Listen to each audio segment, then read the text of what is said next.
Well, hi, and welcome again to my shop. And I'm continuing to work on this RCA A25 radio, which apparently is essentially identical to a Canadian General Electric KL70. So, and what I'm looking at now is the radio seems to work pretty good. I'm really kind of impressed. It doesn't seem to require much electronic work, so I thought the next step along the way might be to perform an alignment, at least a preliminary alignment, and see what happens when we do that. Now, one of the problems I have is, well, here's the pointer here in my hand, and here's the string that drives the pointer, and we got to do something about that. Here's the end of it with the spring. So we have to do something about that, and the usual thing I do is I simply replace it. Simply replace it with a new piece of proper dial string. I notice this is fairly heavy string. The string I normally have is pretty thin stuff. Nevertheless, it's special dial string. And the problem I have is I only have about this much dial string. I don't have anywhere near enough.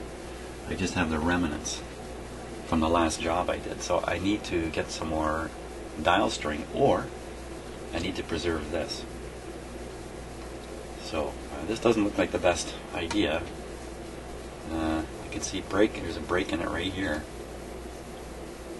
and who knows what the rest of it's like. But so we're gonna at least take this off and look at it and see if there's any that we can save, and study how it's put on. And of course, it's completely off, so there really isn't much to study here except maybe how many times it goes around the shaft here, which is worth taking a note of. The string is terribly beat up on this shaft here too. So why don't we start by just taking a look at the condition of the string down there and the number of times around the shaft. Lots of radios come with stringing diagrams, and this one, I haven't found a stringing diagram for it. So no stringing diagram. Well, there's all kinds of ways I can make mistakes stringing this radio, so stringing diagrams are very important. One of the mistakes is right here, how many times you put it around the bobbin on the shaft here. So I do want to count them.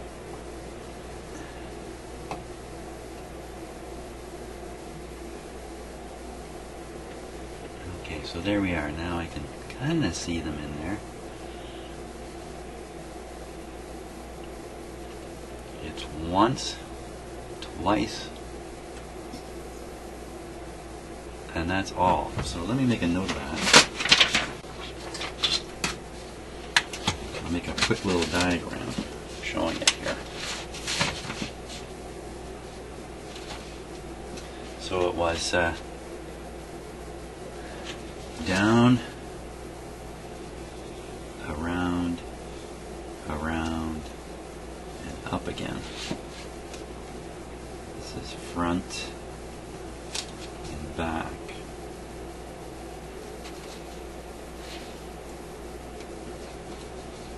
And this is the tuning shaft.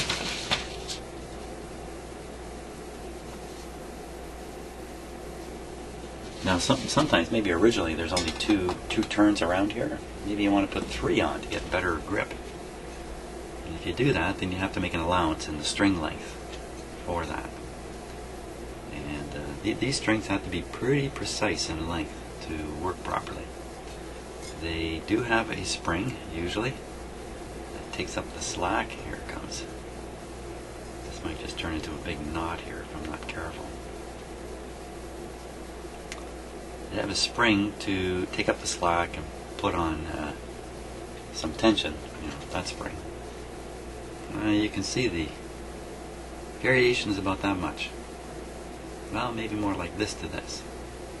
So that's all you got to play with. 1/4 inch or so of string. And if you don't get the length right, you can put a string on here and it's too short or a little bit too long, it's not going to work. And I'm not the best guy at talking about strings. And if you look at my videos long enough, you'll see some horrifying string jobs I've done in the past. And one radio, I think I restrung it. I think I put the string on 3 or 4 times before I actually got it right. And it's very frustrating on some radios doing strings. So we almost have it off here.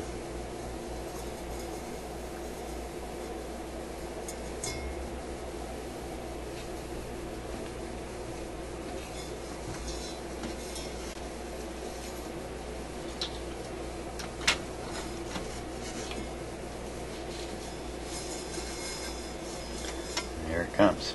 So it's in one piece. That's a good thing.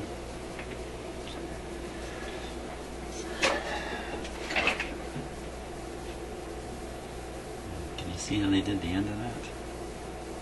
Let me show you on a better camera here.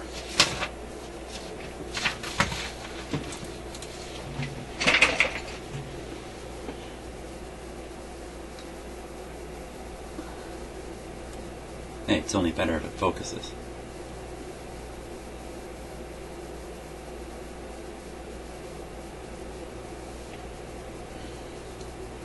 Come on, camera. Oh, almost. What did I tell you? That's one of the most annoying things about this camera, and I think many others are also similar in that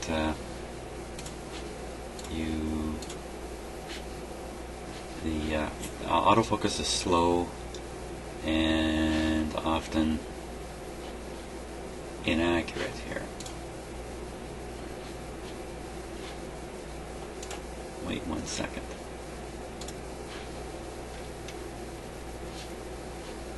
Wrong. Oh. Okay, so I was going to turn the autofocus off, but I'm about to do it on the wrong camera. So let's do it on the right camera here.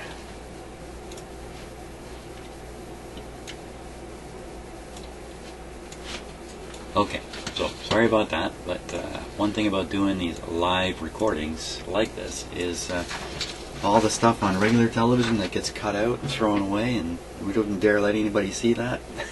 You get to see it all when I'm doing it here. There's a close-up. That's what I want out of this camera. So there you are. You can see how they've got the little metal staples there holding it on. Isn't that interesting? You'd think they just tie it in, and not.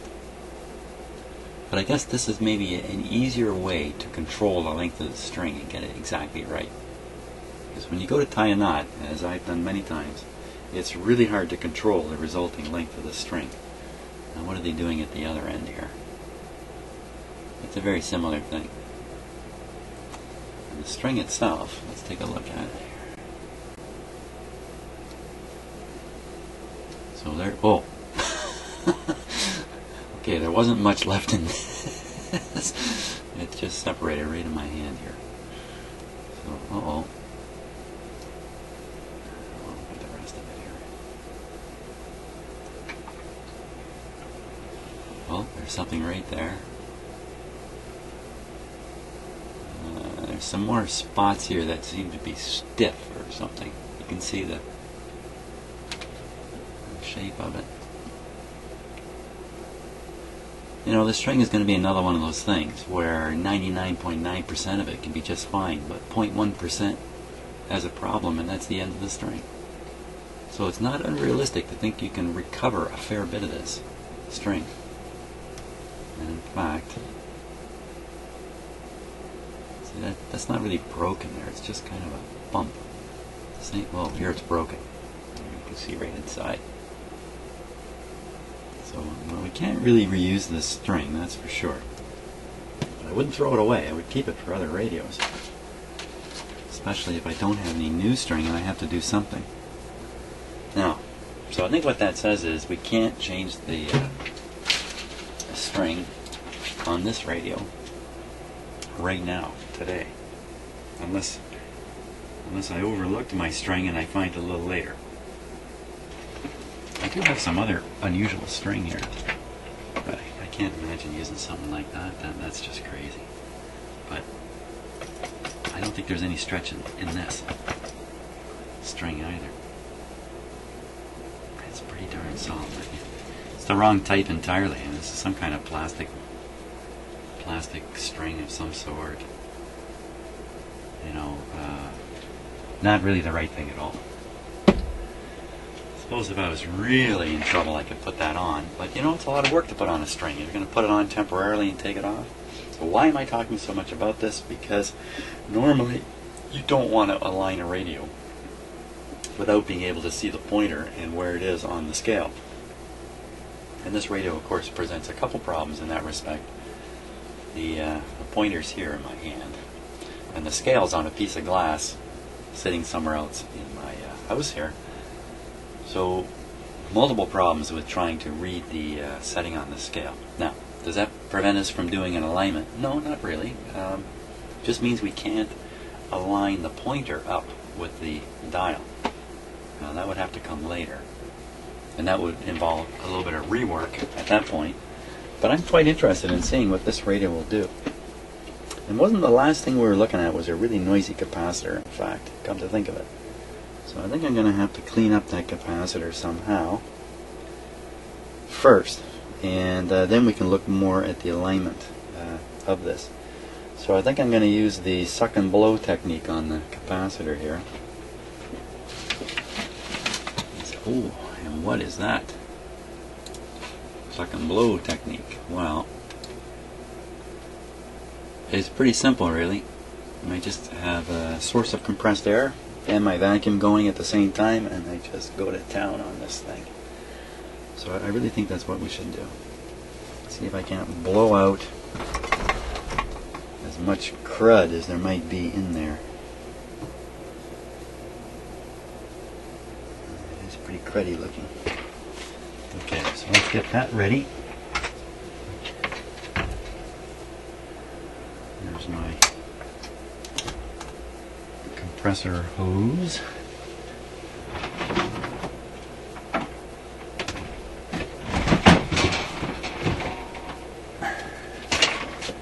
Okay. My vacuum up here.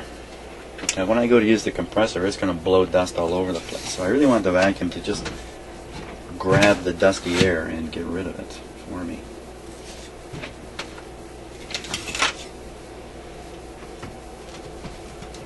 He says. And I've only got 2 hands too, so I got to think about this. That's enough. 2 hands will do it. Let's turn on the compressor here. The vacuum.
Okay.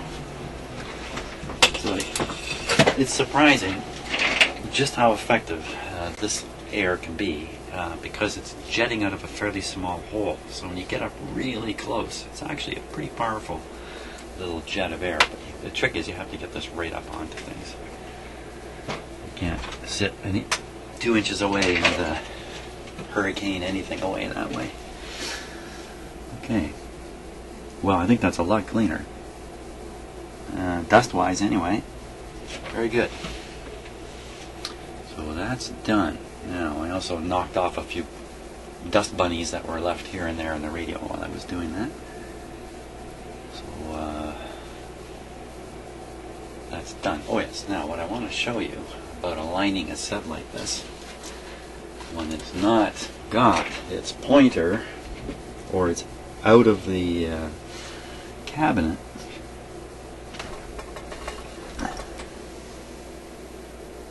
I don't think you can see it quite there, but we're looking at the back of this. So here, let me just move my camera now, which is no longer got autofocus. There, if you look at the back of the wheel, you can see it's graduated. I think it's actually graduated into degrees. Yeah, I think that says 170, 180. What does it say? 170, 160, 150. 10, 0, and just a little bit past. So that's going to enable us to do the alignment without the pointer. At least do a first pass alignment on the set without the pointer. And in the course of doing the alignment, we will, if we're lucky, lucky or unlucky, we will discover if there's any more problems with the radio, because it's going to force us to listen to each band carefully and the like. So it's not a bad troubleshooting step in a case like this, where the radio appears to be working fine. This is a good procedure to force you through the radio, band by band. Now, another smart thing I did was I took the, I don't have the original print. The original print of the schematic I was working from was so small I couldn't read it. So I've gone and I've expanded this part of the page. Look at it, fits the paper perfectly. And here's the big chart that I need to follow to do the alignment. There's all the steps, 1 to 16 steps, and hints on where the different adjustments are on the radio. So this is a very important sheet. If you try to do an alignment without something like this, you're, well, I guess if you've got a lot of experience, you can probably get away with it. But you need to be a very, very experienced radio guy to pull that off. And I don't attempt it except in the simplest stuff. I'll attempt the IF because that's pretty easy to do, pretty much the same thing on every radio. But even then again, what is the IF frequency of this radio? If you think it's 455 on every radio, it's not. This one's 455. Okay, so this one happens to be the standard 455, but there's other radios a little older than this that could be 345, and other frequencies are used too. So, okay, I think everything's in order here to start up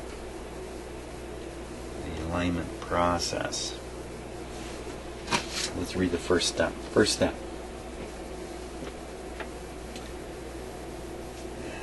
Six SK7 second IF grid. Now, if a receiver is brand new, it's just been built, and it reaches the initial alignment process, it can be way out of whack. And in a factory, they have to start the alignment with the latest, the last stage, work their way back very carefully to bring everything into alignment. This radio is already aligned. We've already heard it working. So it's not that far out. So I don't think I need to really feed the IF frequency in at the points they give here, necessarily, because it's a little bit inconvenient to do that. You know, unless there's a grid cap right on top of the radio, which there isn't. So we will try and be a little brutal and just ram the IF signal right into the antenna connection, which may or may not give a response, but we will see. And if it does, that's good enough. We can do the alignment there. If it's not responding to it, then we will have to inject the IF frequency somewhere else in the radio. So at the moment, we are all set to go with the signal generator input to the antenna at the back here. So do our quickie safety checky here. Oh yeah, someone was asking, I can't remember their name. Thanks for the question. What is this yellow clip that I keep clipping on the chassis of radios I'm working on? And I'm just going to take a minute and show you what this is. So basically it's a safety feature in my shop. So this wire, as you can see, got a bit of a spring to it. Let me just move the camera here so you can see. That wire comes around and simply goes into this red light bulb.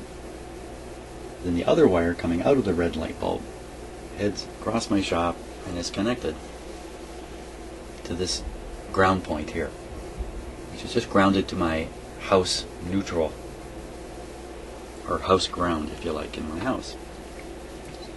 And the idea is, if I should make this clip go live with house power, 120 volts, the red light will come on. And I will see the red light and I will go, oh, whatever this is connected to is now also at 120 volts and is relatively dangerous. Now the reason this is of interest in a shop like this is there are many radios, smaller radios, what are commonly called All-American 5 radios. Another term is AC-DC sets. These radios don't have a power transformer. You see the power transformer in this one. And instead, they use a method or a circuitry or an approach where the tubes are fed, two filaments are in series and connected right across the line, so you don't need a transformer to produce the 6 volts or whatever it is. You just need tubes whose current is the same through all the heaters, and their heater voltages add to around 120 or so. You can get rid of this transformer. When you get rid of the transformer, depending upon how you wire up the set, there's a chance that the chassis will end up live at 120 volts. You put that radio inside of its cabinet, wooden cabinet, plastic cabinet, you seal the back, you put plastic knobs on the front. Some of these radios even are arranged so when you pull the knobs off, the metal shaft is actually still back inside the radio. It's not even sticking out. And you try to eliminate any possibility that there's any metal on the outside of the radio touching the chassis. And then you can call the radio safe. It's safe for the user, but not safe for the repairer, who will then open the back, take out the chassis, and guess what? Plug it in, and with a lot of these radios there's a 50-50 chance the chassis will be live while you're working on it. So what happened in my shop a few radios ago, I'm sorry I'm going on at length about this, a few radios ago was I kind of forgot about that. I had made myself aware that the chassis I was working on was alive, but then time goes by, thoughts go elsewhere, and I grabbed a ground lead from my scope, I think it was, and I just brought it over, and the moment I touched it to the chassis there was a nice blue spark and the lights went out in my shop. And oddly enough, my shop, I guess, has 2 separate supplies in it. I didn't realize that. So half the shop went out, all the lights went out, everything like that, but my computer kept running. So I did manage to actually video me blacking out the shop. And after that I thought about it some more and decided I better take another step in trying to keep myself safe. So I just automatically connect this to the chassis of any radio I'm working on, anywhere at all. And if by some chance the chassis goes live, the light will come on. Now this radio should never happen, no matter what I do. This one's quite safe. It has the big power supply transformer. Unless there's something else wrong with it, and it's still possible, the chassis would not normally be live in this radio. But the littler ones are actually a little more dangerous in that respect. 120 volts, that's not a pleasant shock to get at all. and it's actually dangerous. It really is dangerous, so you don't want that to happen. You get too many shocks like that in your life, you end up like me, so you don't want that to happen. Now, back to the issue at hand here, which is, should I turn on this radio? And I think the big answer is yeah. Oh, you know what? You can't do an alignment without the proper antenna plugged in, so good thing I had rewired the antenna. And also, I think when you're on AM, this is the antenna that is going to be used.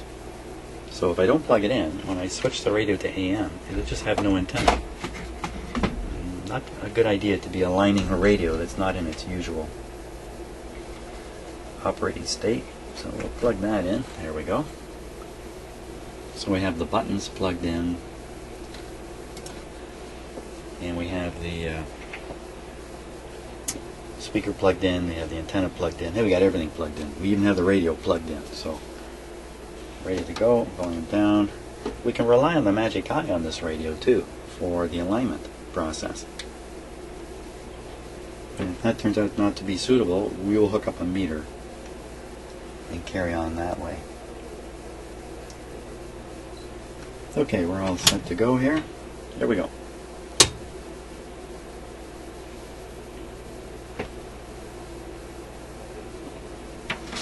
What am I supposed to do here? Let's see.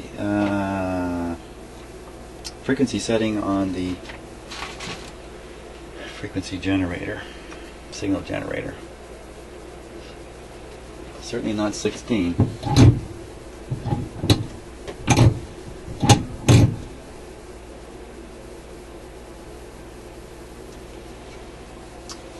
$455. There we are. Okay, we'll let the radio warm up here.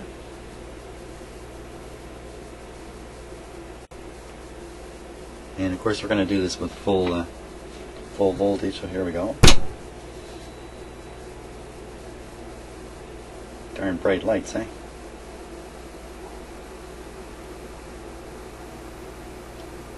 And you can hear the radio.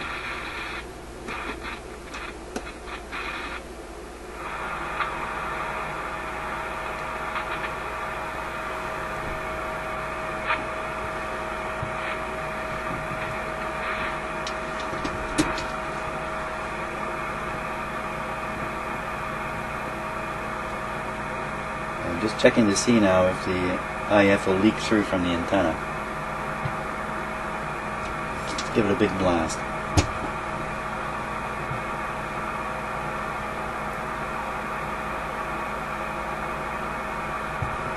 Nothing at all.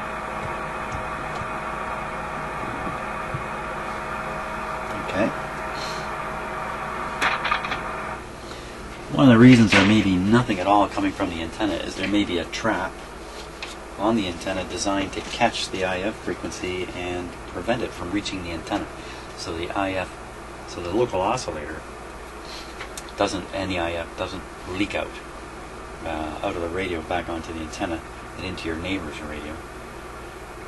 So that could be what's stopping the IF from showing up. So unfortunately we're now forced to do something a little bit more fancy here. So you get on the 6SA7.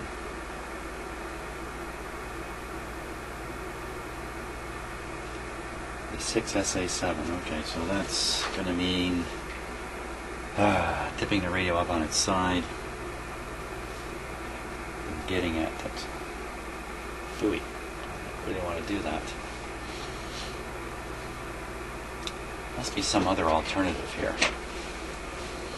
Some other sneaky thing I can pull off here.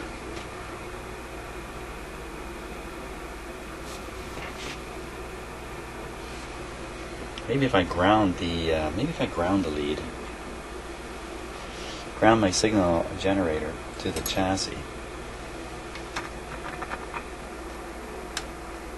Let's see. 456 here.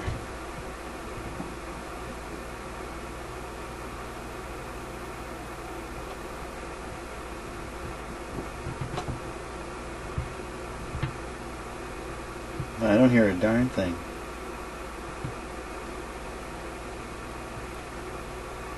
That's unusual.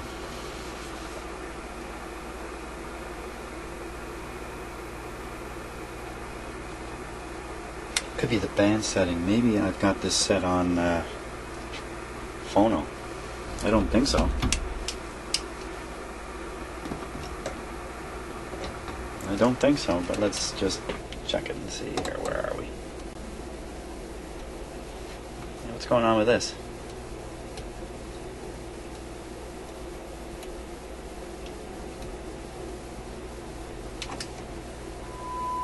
There's Mr. IF. Get it back here. Yes, it's very sensitive now. So it was the band we were on. Not sure why that would affect it. There's only one IF frequency, 455.